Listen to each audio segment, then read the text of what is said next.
Hey guys, Coach JZ here with the Lifetime Athlete Training Tribe. Thanks for joining me today. And if you're not yet a member of the tribe, our online group coaching and training platform, and would like more information, just check us out at thelifetimeathlete.com, Training Tribe menu item. Okay, we're jumping into a new block this week, and this is the beginning of our 2-month agility training block. And as you guys know, we've talked about it so much. Agility is the combination of mobility, stability, reactivity, and fluidity. And so we're really trying to work on regaining those movement-smith capacities. We want to become and remain people who own every position and who also have mastery of motion in every direction. Get and stay HTK, that's hard to kill. Okay, so jump right in. I'm going to give you a run through today of the 3 workouts that we have to choose from over the next week, hopefully getting 2 times each. Workout A, I'm just going to look beyond the camera here for a moment. I've got it on the screen. Starts out with just some simple free choice aerobic or cardio, nice and easy just to get things moving. So if you happen to have a bike or a rower or a treadmill or anything else, that's going to be ideal to grab that in the gym. Then we go into a couple of circuits of major compound movements. We're not going to do these too heavy, and all the information's in the member training program document. But you've got your squat lift, or that's basically a squatty deadlift. So you don't have to have a perfect hinge for this exercise. You can use a hex or trap bar if you have one available. You can also use dumbbells on blocks, elastic tubing, or even 5-gallon buckets with water, sand, gravel, or weights in them, perhaps with you up on a block or a box to get the full range of motion. Excellent choice. We've also got a landmine press, and I want to do that in a kneeling position. Now, if you don't happen to have a landmine apparatus and a barbell, you can easily do this with any dowel rod or broomstick and your tubing. It's easy to set up. Then we've got the goblet squat. We're doing that gob squat on a ramp or with heels elevated, and we finish off with, pardon me for walking by, the body weight row, and you can do that with any suspension trainer or a bar across 2 chairs. Just make sure it's safe however you set it up. Great exercise, nice upper body horizontal or basic pulling pattern. Okay, then you're going to cool down, or actually you're not going to cool down at all. You're going to do some accessory work with your tubing, and we're really going to emphasize straight sets, descending reps. Again, the information's in the doc, and working on big squeezes. So that's with curls, that's with an incline overhead press, and also a tricep kickback. Those are going to be great. So that's workout A. I'm going to come back to workout B last because I want to talk about that in a little different manner. But workout C is also another one of these fun and tasty items. Forgive me for walking past you here.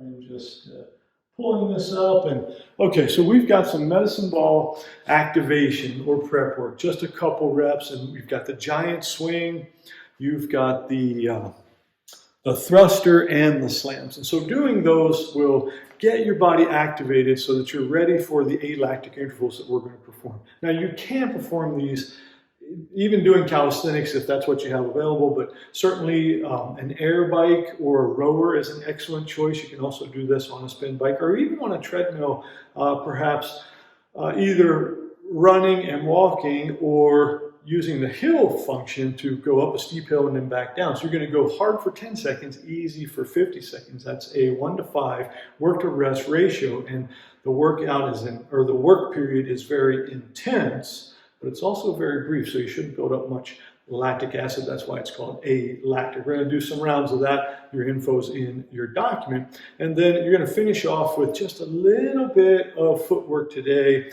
or in that session. So you've got some box jumps, you've got some skater bounds, and a couple of pogo jumps. We're just trying to get the system ready without blowing anybody's connective tissues out of the water, myself included. In fact, that's why I saved workout B for the last part of this discussion, because we're doing a mobility flow, and there'll be some simple warm-ups or activation exercises. What you're using are isometrics. We're going to stay with those, doing some lunges and push-ups and sit-up positions just for some holds, but then we get into this mobility flow. And so You'll simply follow along with me, doing the best I can given some of my issues, demonstrating the mobility flow, and then you get to pick how many rounds of it you'd like to do, let's say between 2 and 4.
you'll finish out with some basic dynamic stretches that use the strap or rope that we set up, and those go through working on the calf muscles, the hamstring muscles, the glutes, the quads. And then once we get upright, we're doing a little bit of overhead raising, side bending, and rotating. So very basic stuff, but very effective.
The other thing to mention this week is we're working on our micro workout concept. Now that fits with the seasonality model that we use here at the Lifetime Athlete, and it's built into the training plan, annual training plan for the training tribe. And essentially in December and January, we want to be evolutionarily consistent in that we want to decrease our overall training volume. Now we can maintain some of the intensity, which we're doing, but we're bringing those workout durations down a bit. So you'll probably find that most of these sessions will last from 25 to about 40 minutes, and that's great, that's perfect. Easy to fit in to your schedule during the holidays, and also not overly taxing. We want to actually let you start to feel more invigorated and energized and recharged from these sessions as opposed to exhausted. So that's it for this week, guys. Thank you so much for being a part of this thing that we call T2. And if you're interested in learning more about it, like I mentioned at the beginning, you can just check us out at thelifetimeathlete.com. Till next time, this is Coach Jay-Z signing off from the Lifetime Athlete.